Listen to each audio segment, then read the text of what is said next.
తొలి వెలుగు ప్రేక్షకులందరికీ నమస్తే. నిన్ననంట తెలంగాణలో ఉన్న ఎమ్మెల్యేలు మినిస్టర్లను పట్టుకుందంట. ఓలు మన మీనాక్షి నటరాజన్ మేడం వీళ్ళందరిని తీసుకుపోయి ఒక కాడ మీటింగ్ పెట్టిందట.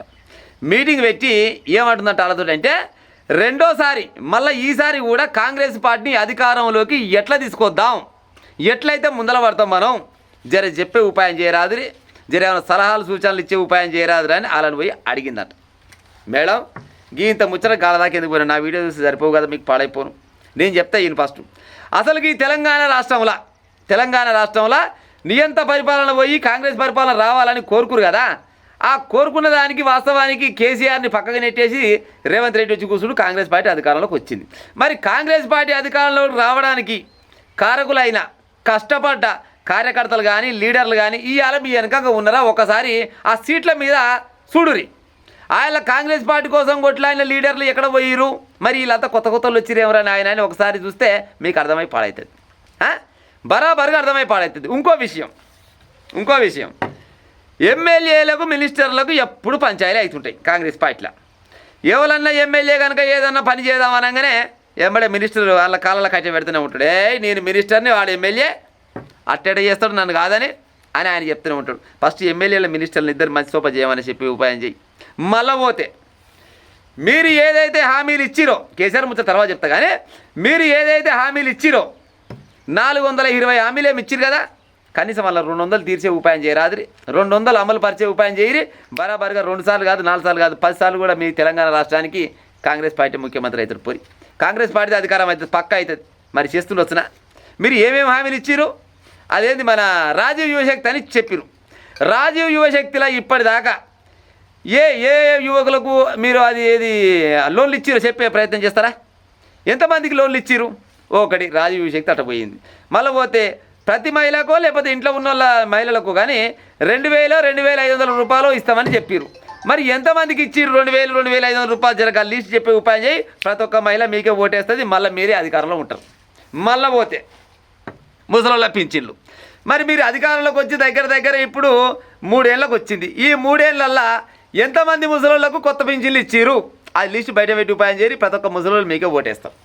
ఆయన 2000 ఇస్తామంటే 4000 ఇస్తామని చెప్పారు కదా, మరి ఎంతమందికి 4000 ఇస్తారో ఆ లిస్ట్ బయట పెట్టి ఉపాయం చేసి బరాబర్గా ఈసారి మళ్ళీ మీకే అధికారం ఇస్తారు. మళ్ళీ పోతే ఇందిరమ్మ ఇళ్ళ విషయం. ఇందిరమ్మ ఇల్లు వాస్తవానికి మీ ప్రభుత్వాన్ని ఒప్పుకోవాలి. ఇందిరమ్మ ఇళ్ళల్లో ఎందుకంటే కేసీఆర్ అసలుకి ఆలోచన లేదు, ఒకరికి కూడా ఇల్లు కట్టించిన దాఖలాలు లేవు, కానీ మీరు ఇందిరమ్మ ఇల్లు కట్టించారు. ఇందిరమ్మ ఇల్లు కట్టించిందంటే రానున్న రోజులలో కూడా అర్హులందరికీ ఇందిరమ్మ ఇల్లు ఇచ్చే ఉపాయం చేయరి, బరాబర్గా మళ్ళీ కూడా మీకే అధికారం ఇస్తారు. ఇకపోతే కేసీఆర్ ముచ్చటకు వస్తా. కేసీఆర్ 1,00,000 కోట్లు మింగిండో కాళేశ్వరం ప్రాజెక్టులు అని చెప్పుకొస్తుంది. మరి 1,00,000 కోట్లు మింగితే 1,00,000 కోట్లకి వెళ్ళి తీసుకొచ్చి కనీసం ₹1 తీసుకొచ్చి వెనకకి వేసిన దాఖలాలు ఉన్నాయా?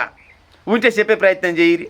మిషన్ భగీరథలో చాలా రకాలుగా అవినీతి జరినాయి అని చెప్పారు. మరి ఎక్కడ పోయా అవినీతి జరిగిన ముచ్చటంతా?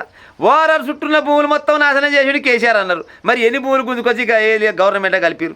తెలంగాణ రాష్ట్రంలో 1000 ఎకరాలు 1,00,000 ఎకరాలు మొత్తం కొల్లగొట్టిన కేసీఆర్ అని చెప్తుంది. మరి ఏమన్నా ఒక గడ్డెడ్ భూమి తీసుకొచ్చి ఏది మన గవర్నమెంటే కలిపినట్టు ఏమన్నా ఉంటే చూపించే దాఖలాలు చేయరు, చూపించే ఉపాయం చేయరు కదా. యాడికెళ్ళి గంటడి భూమి గురించి ఖరారైతురి, యాడికెళ్ళి అవినీతి తీసుకొచ్చి బయటపడేరైతురి. అవినీతి చేసిరంటే ఎవరినన్నా తీసుకుపోయి లోపలేసిరా? ఇప్పటిదాకా ఇప్పుడు 3 సంవత్సరాలు మీకు అధికారం మీ చేతిలో ఉంది. కేసీఆర్ చేసిన అవినీతి పైన ఒక్కొక్కరిని బిడ్డ కేసీఆర్, కేటీఆర్, హరీష్ రావు మిమ్మల్ని అందరి కొనబోయి చెర్లపల్లి చెంచలు కూడా చేయాల సిప్పకూడు తినబెడతా అని చెప్పిరి. సరే అలా సిప్పకూడు తినిపించాలని మా ఛానల్కి ఏం లేదు, కానీ వాళ్ళు చేసిన అవినీతిని బయట పెట్టి ఇంకో బరాబర్గా అవినీతి చేసి వీళ్ళని లోపల పంపిస్తున్నాడు, ఉపాయం చేయి కదా. సరే వాళ్ళ లోపల పంపించకు, వాళ్ళు గుంజుకున్న సొమ్ము తీసుకొచ్చి గవర్నమెంట్ కలిపే ఉపాయం చేయి కదా. చేసినవా మరేనన్నా? చేసినవా? చెయ్యి, బరాబర్గా మళ్ళీ ఈసారి కూడా మీరు అధికారంలోకి వస్తారా రారా?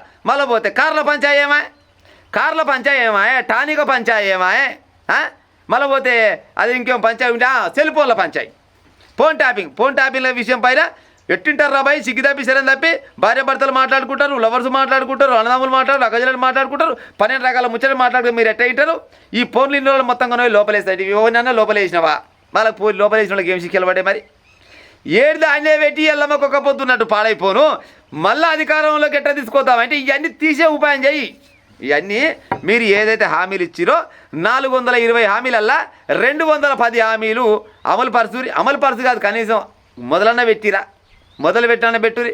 మొదలు పెడితే నిజంగానే చేస్తుంది గవర్నమెంట్ అని జనాలకు ఒక ఆలోచన వస్తుంది, మళ్ళీ అధికారంలోకి తీసుకొచ్చే ఉపాయం ఉంటుంది. అంతేగాని మినిస్టర్లను కూర్చోబెట్టి ఎమ్మెల్యేలను కూర్చోబెట్టి ఎట్టడి చేద్దాం అంటే వాళ్ళ కోపం వాళ్ళకే ఉండి వీళ్ళ కోపం వీళ్ళకే ఉండి.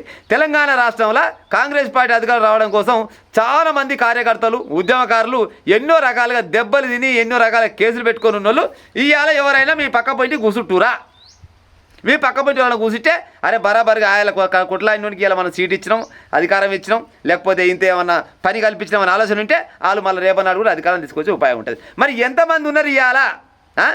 కొత్తగా వచ్చిన కోడిపి ఏమంటారు కదా, కొత్తగా వచ్చిన ఇది చెప్తేనే గరిచి ఉంటుంది, కానీ కొత్తగా వచ్చిన వాళ్ళకేమో అవకాశాలు ఇస్తుంటుంది. మరి పాతోళ్ళ సంగతి ఏమాయ? పాతోళ్ళనేమో పక్కకు పెడితే కొత్తోళ్ళనేమో దగ్గర తీసుకుంటుంది. ఆ కొత్తోళ్ళని దగ్గర తీసుకుంటే మరి పాతోళ్ళంతా మొఖమంతా మార్చుకుంటుంది. మరి పాతోళ్ళని కొత్తోళ్ళని ఒక్కడ కూర్చోబెట్టి మరి చేద్దాం గిట్ట పోదాం గిట్ట కథ అని మీరు ఏమన్నా మీటింగ్లు పెట్టుకునే దాఖలాలు ఉంటాయా? ఇంకా ఏముండయి. ఆయన వర్గం ఆయనకే ఉండాలి, ఈయన వర్గం ఈయనకే ఉండాలి. మళ్ళీ ఏమనంటే ఎట్లా తీసుకొద్దాం తెలంగాణ రాష్ట్రంలో మళ్ళీ అధికారంలోకి అంటే మీరు ఎట్లా తీసుకొచ్చినా తీసుకురాకున్నా కానీ మీరు ఇచ్చిన హామీలు ఏవైతే ఉన్నాయో ఈ హామీలన్నీ అమలు పరిచే ఉపాయం చెయ్యిరి. అమలు పరిస్తే బరాబరుగా తెలంగాణ రాష్ట్ర ప్రజలే మీకు ఓటేసి మళ్ళీ గెలిపిస్తారు. కేసీఆర్ చేసిన హామీలు మొత్తం తుంగలో దొక్కితే ఏం చేసిరు? కేసీఆర్ని కొనవై పామాదులు వడబెట్టలే, మళ్ళీ బయటకని వెళ్తుండా. మీరు కూడా ఇచ్చిన హామీలు నెరవేర్చకపోతే మిమ్మల్ని కూడా గదే పని చేస్తారు. తెలంగాణ రాష్ట్ర ప్రజలు అంత తెలివికలేం కాదు, తెలివికల్లో అయ్యారు. ఎవరు మంచి చేస్తారు ఎవరు చెడు చేస్తారు అనేది అన్నీ గ్రహిస్తూనే ఉన్నారు. మీరు ఇచ్చిన హామీలల్లా కనీసం ఎంతో కొంత ఒక 100 హామీలు 100 కాదు కనీసం 50 హామీలన్నా పూర్తిగా అమలు చేసే ప్రయత్నం చేయరి. బరాబరుగా వచ్చేసారి కూడా తెలంగాణ రాష్ట్రంలో కాంగ్రెస్ పార్టీ అధికారంలో ఉంటుంది. లేదు మేము గిట్టే ఉంటాం ఏమి లేదులే అమ్మ జనాలు ఆలే చేస్తారు అనుకుంటే ఆ జనాలు అంతా ఏటోళ్ళు ఏం కాదు.